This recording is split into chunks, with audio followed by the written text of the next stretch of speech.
So today we're talking about taking and receiving.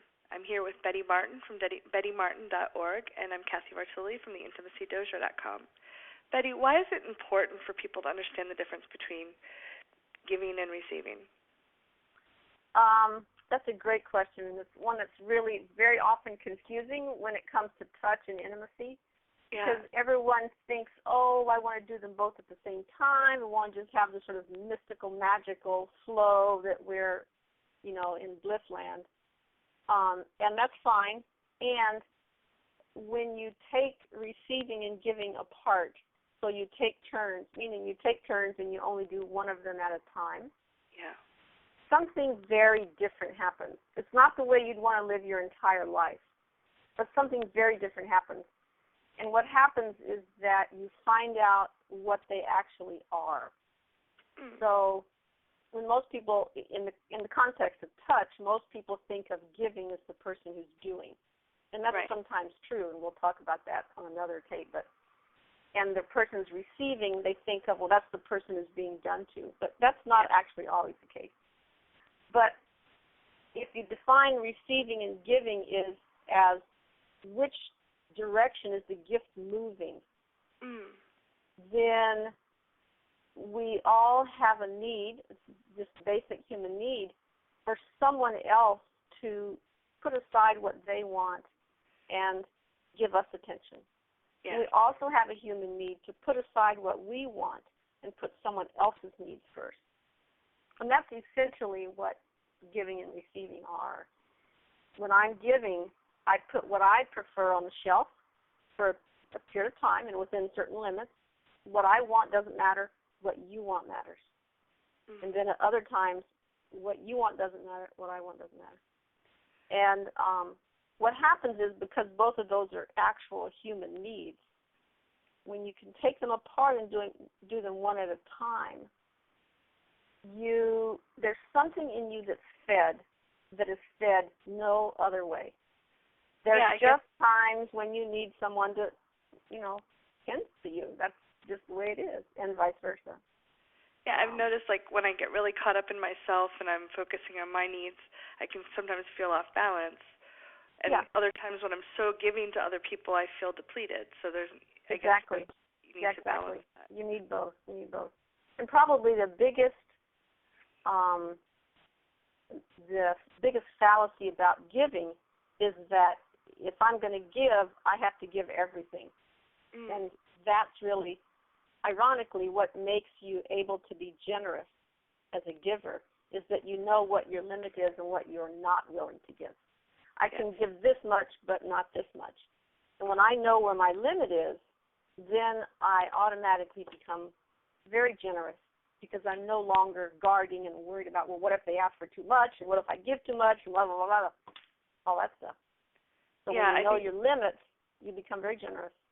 Yeah, it's a lot safer to be intimate and close to someone if you know you can say no, or say that. Yeah. Yeah, it'd be pretty scary to know that you think that you just had to give whatever that person wanted, and if they're like, shave your head, you're like, okay. Well, it's funny, most of us will say that, but when it comes to touch, both touching and being touched, it's amazing how easy it is to give more than you want to give. Yeah. And, we all, when we're small children, we are all touched in ways we don't want, even in the very best of circumstances. So you already know how to put up with stuff. Yeah, you do. That can get, I'm not talking about trauma necessarily, just normal everyday living. And your diaper needs to be changed. You don't want your diaper changed. You don't want it. No, I don't want a bath. No. Right. Don't brush my teeth. Yeah. So that plays into it. That makes us tend to give more of ourselves than we necessarily want to give. If a couple wanted to practice with giving and receiving, are there a couple steps that you could recommend that they could get started with? Sure. It's really, really simple. In fact, it's sort of pathetically simple. You just ask. You say, how would you like me to touch you right now for 5 minutes? or even 3 minutes. And then if they're willing to do that, you go ahead and do that. And then the other person asks, how would you like me to touch you for 3 minutes or 5 minutes? Yeah, I feel very relaxed. It's really, really simple. Yeah. Oh, heck yeah. Yeah, I could have my back scratched, sure. And the key or the secret that makes it much easier is that you start with a very short time. 3 minutes is great. You start with something that's not about sex. Yes. And it's also helpful to start not in the bedroom, actually, because so many people think that touch has to lead to sex, or if you're not going to have sex, you don't get touched, which is a really stupid, actually. Well, that's the reason I love it's very sad. Which you're part of. Absolutely. So it helps to start clothes or not in the bedroom, and start with a body area that's not very sexy. Yeah. Start with very short term. Your arm or your hand. Yeah. A head scratch, and then you get comfortable and confident in that little bit of asking and communication, and that's really the key right there. Nice. Yeah. I love it.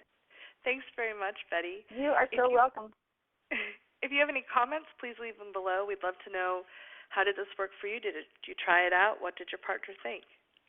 Thanks very much.